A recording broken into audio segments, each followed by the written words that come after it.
बिटिआरनि इलेक्शना माला जागोन फैबाय थानाय 2025 सेप्तेम्बराव जानो गोनां जि इलेक्शन बेथ' बिटिसिनिसो इलेक्शन ना उदालगुरि जिल्ला इउथ बिपिएफनि मोनसे केबिनेट मिटिं जोंनि नैबे उदालगुरिनि अफिसाव जिरायदोंमोन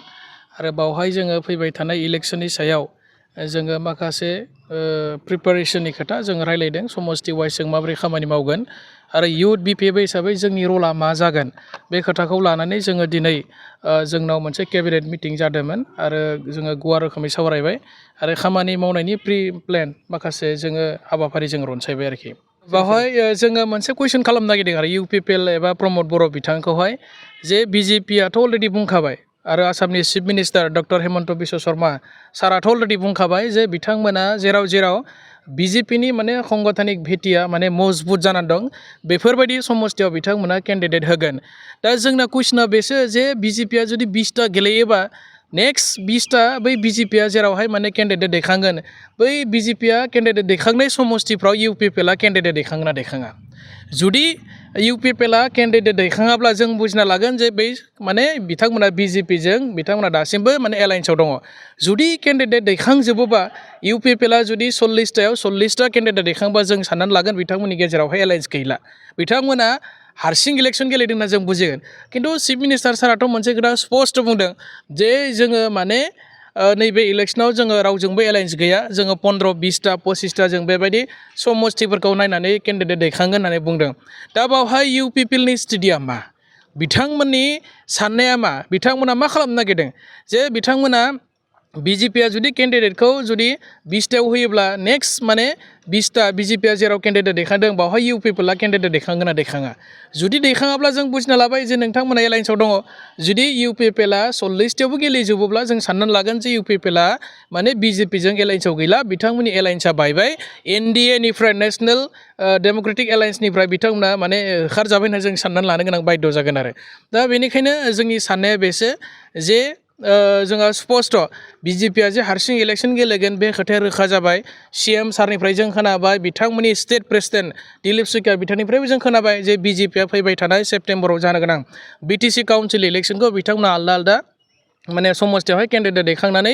गेलेगोन होननानै जोङो माने अलरेडि बिथांमोननि खुगानिफ्राय जों खोनाबाय दे बिथांमोना बेबायदि जुदि जायोबा इउपिपिएलआ दिनैनि तारिखआव मोनथाम मोनब्रैनि सायाव आरो बिथांमोना सिट देरहानो हानाय नङा आरो बिपिएफआनो सिंगल लार्जेस्ट मेजरिटि माने सिट देरहानानै सरकार दागोना दिनैनि तारिखआव 100% माने रोखा जाखाबाय आरोखि मानोना बिथांमोना हारसिं गेलेनायनि हानायनि इउपिपिएलआ दिनै केपासिटि गैया रायजो राजाफ्रा इउपिपिएलखौ थांनाय 5 बोसोराव जिबायदि माने परिबर्तननि नामाव बिथांमोना भट बिनानै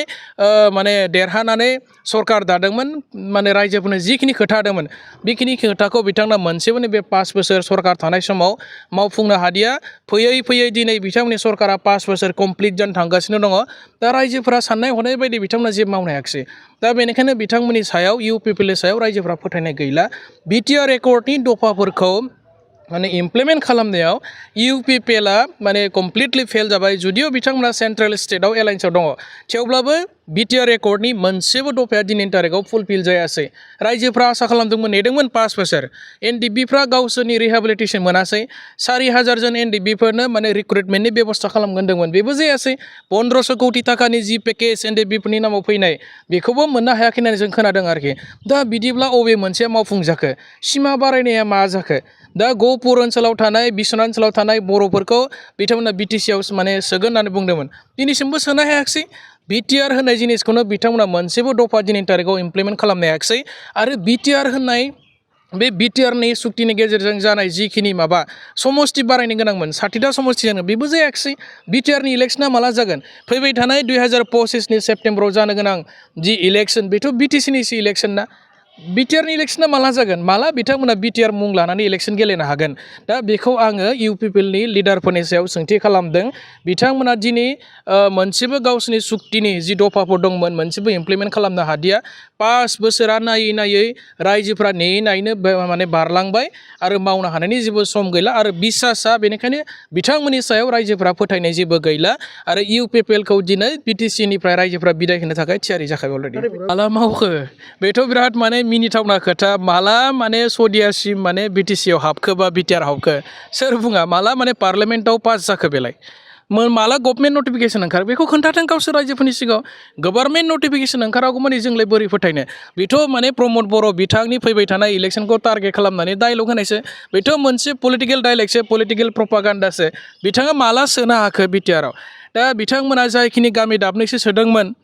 बेखौनो दिनै गभर्नमेन्ट नटिफिकेसन दिहुननो हायाखै बिथांमोननि थाखाय समस्ति जागोन ना जाया बा बिथांमोनखौ पासनियाव सोनाय जागोन ना रौतायाव सोनाय जागोन बिनि खुनु मोनसे क्लियार काट खोथा प्रमद बर' बिथाङा बुंनो हायाखै आरो बोरै सदियासिम सोनाय सिमा बारायनाय खोथा बुंलायखो बेथ' बिराद माने मिनिथावना जुदि सोदोंब्लाथ' पार्लामेन्टआव बिल लाबोनांगोन ना आसाम केबिनेटआवबो पास जानांगोन बेयो दा ओरैनो बुंब्लाथ' जानाय नङा इलेक्सन फैनायखाय आरो बिदि गोदान खोथा दिहुनलायबाय दा एनडिपिनि प्रब्लेमा जोब्बायबा जेलनिफ्राय मानो गवाखै लिडारफ्रा मानोथ' अल्टारनेटिभ पार्टियाव बर'लेण्ड जोनोम जानो गोनां जाखो बिथांमोना दिनैनि तारिखाव आन्डार कम्पालसन जाना दङ अल पार्टि माने अल्टारनेटिभ पार्टिया बिथांमोना गबिन्द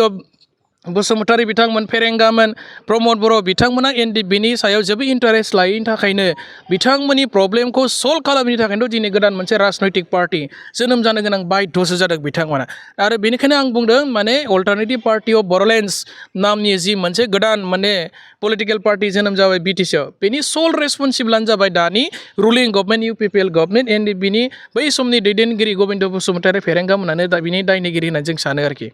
बुब्लियाथ' एक्सुवेलि बियो मोनसे निउस चेनेलनि केरेक्टारिस्टखौ बिथांमोना लायाखै बिथांमोना पलिटिकेलि मटिभेटेड मोनसे चेनेल आरोखि आरो बिथांमोनखौ सानफ्रोमबो मटिभेसन खालामो मोनसे पलिटिकेल पार्टिया आरो बिथांमोनखौ सालायो सासे इएमआनो जों बेखौ मोजाङै खोनादों आरो मोनथिदों आरो दा बेनिखायनो बिथांमोनखौ दिनै रायजो राजाफ्रा माने फोथायनाय गैला गाज्रि मोननो हमबाय सोरबा सासे मानसिया बेराम जादों बेखौ पार्सनेलि जोबोद गाज्रि रावजों सोंखारिनाय आनपार्लियामेन्टारि वर्ड्सफोरखौ बाहायनानै बिथांमोना हाग्रामा महिलारि सारखौ